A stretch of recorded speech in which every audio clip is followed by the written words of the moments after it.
Fale-me mais um pouco, então, sobre o que você considera um lulismo selvagem. O lulismo selvagem foi...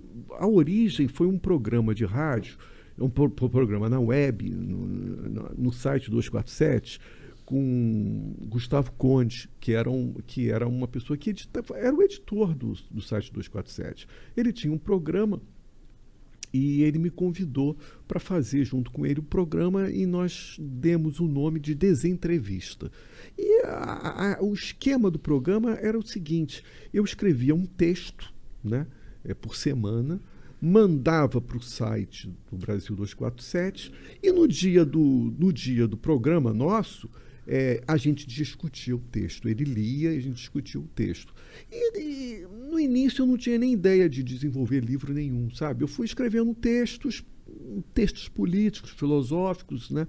E mandava para o site e dali a gente discutia no programa. E foi. Um texto, dois, três. Quando eu comecei a ver, eu falei, isso aqui dá um livro, tem um sistema orgânico aqui. Dá para fazer um livro de ensaios eu comecei a escrever nas vésperas das eleições de 2018. Entendi. Nas vésperas das eleições, que havia uma grande expectativa e tal. Na frustração, quando houve a derrota, né, do Haddad para o Bolsonaro, é a partir dessa frustração que os primeiros textos começaram a ser escritos e tal. Então, por exemplo, aí um dos primeiros textos do lulismo selvagem, eu comento uma entrevista da presidenta do PT, né, para o Juca Kfouri. Né? É uma entrevista, é um programa de entrevista. O curioso é isso depois da derrota do Haddad. Depois teve o Safatler, que também tem uma entrevista dele, que eu comento essa entrevista. E o curioso nesse livro de ensaios é que eu trabalho com uma salada de informações, no sentido, por exemplo, eu trabalho com uma entrevista, depois eu vou para um livro, eu vou para um artigo acadêmico, depois eu vou para um filósofo famoso. Está me entendendo? Então, não há uma coisa hierárquica, né? Como, bom, eu vou me debruçar sobre Nietzsche, vou falar sobre... Não, nada disso. Eu falei de textos de filósofos que são estrelas do mundo acadêmico, falei de operários, que são pessoas que vêm da academia e que escrevem artigos, são verdadeiros operários e são muito importantes. Eu trouxe vários artigos dessas pessoas e falei de... trouxe um livro de um escritor russo, Mikhail Zygar, que escreveu um livro sobre o presidente da Rússia, desde o momento que ele tomou posse até os dias de hoje. Né? É um texto jornalístico. Está me entendendo? Então, existem diversas fontes que deram origem aos textos. Está me entendendo? Desde estrelas do mundo acadêmico até livros jornalísticos de um jornalista, como uma entrevista na televisão. Entendi. O título Lulismo Selvagem era isso que... Uhum. Isso daí é porque você usa de base todos esses textos, todas esses filósofos, tudo isso aí, todo esse material tu usa para defender um ponto de vista do mundo pelos olhos de um cara que acredita muito no ideal que o Lula defende, é isso? Veja bem, tomar muito cuidado, porque quando eu falo lulismo selvagem, eu não estou falando do lulismo clássico. Está me entendendo? Porque se você for no PT, nos principais nomes do PT, talvez eles passem uma visão do Lula e do PT que talvez não coadune com a visão que eu coloco ali. Por exemplo, eu já coloco uma passagem que é um dos focos importantes desse livro e que talvez o PT não valorize tanto. São os movimentos de rua de 2013. Aqueles movimentos de rua de 2013 eu participei intensamente. E eu era ligado ao PT. igual a mim, várias pessoas eram ligadas ao PT. Agora, tomar cuidado que muitas pessoas hoje do PT veem naquele movimento de rua de 2013 o ovo da serpente que viria a gerar tudo isso. O fim deles no poder. Bolsonaro, esse pessoal, né, verde e amarelo, né, ali estaria, para muita gente do PT, estaria ali o ovo da serpente. Eu acho que essa é uma visão muito reducionista, não é? E eu posso te falar por mim, que vivi lá no Rio de Janeiro, e foi uma coisa extremamente intensa, entendeu? Por exemplo, estava no poder na época a Dilma. E a Dilma lá no Maracanã, eu me lembro, todo mundo chamou filha da puta, né, e tal. Mas, por exemplo, mas eu me lembro que naqueles movimentos de rua de 2013, o principal foco, evidente que o PT era um dos focos da crítica, evidente, né?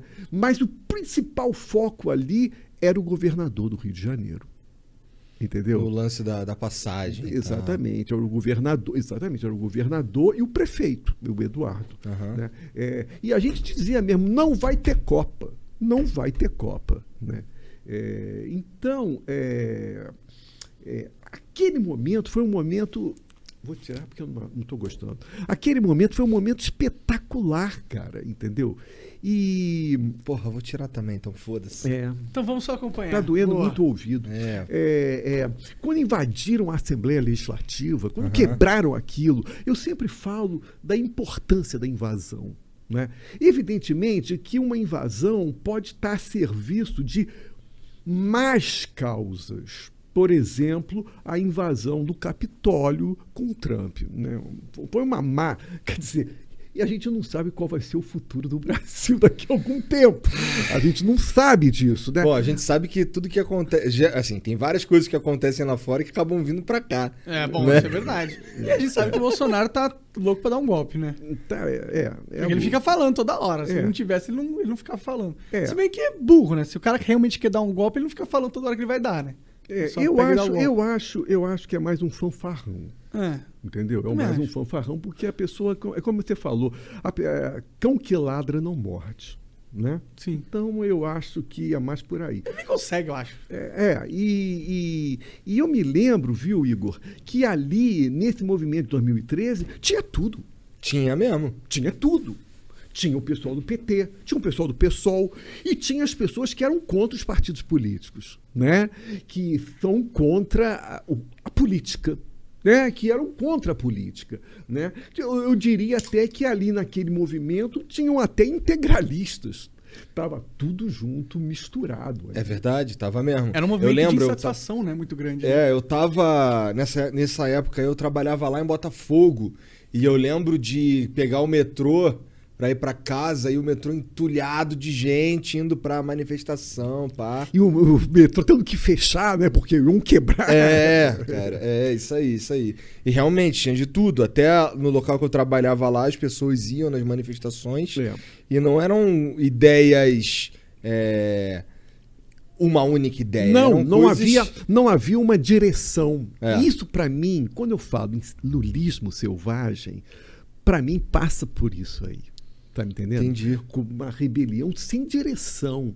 Entendeu? Uma coisa que junta todo mundo, que seria você fazer ligações como o integralismo, por exemplo, pessoa ligada ao integralismo, ou a monarquia, integrado com o pessoal ligado ao PT, o pessoal. Como é que pode isso? Isso é um absurdo. A política não... O sentido da palavra selvagem é justamente esse. Entendi, é um caos. É o caos. Né? Entendi. É um caos. Agora, o que eu defendo nesse livro é que...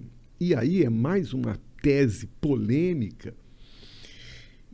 Eu diria que tudo que aconteceu, inclusive o movimento verde e amarelo, que veio dar no Bolsonaro a grande fonte dessa loucura toda, foi o lulismo. E eu não duvido, foi cara. O lulismo, sabe? O que é muito diferente de querer colocar Lula no mesmo patamar de Bolsonaro. É uma outra coisa que é uma coisa ridícula, idiota, que eu vejo muito da Globo News, com aquela Eliana Castanheda, querer colocar Lula no mesmo nível de Bolsonaro. É ridículo isso. O Lula é muito mais sofisticado, né? Estou falando de uma outra coisa, de uma outra dimensão. O lulismo, cara, quando o Lula... Eu descrevo isso nesse livro. Quando o Lula foi eleito pela primeira vez e fez o seu ministério, o ministério do Lula foi uma loucura, cara. Porque ele pegou forças que se contradiziam na rua, lá fora e trouxe tudo para dentro. Tudo para dentro. Então tinha economia ortodoxa, pessoal ligado à economia heterodoxa. Eram movimentos completamente que estavam dentro do governo, sabe, cara? Ele realmente tem uma habilidade política que só não dá para negar. Eu nunca vi isso na minha vida, né?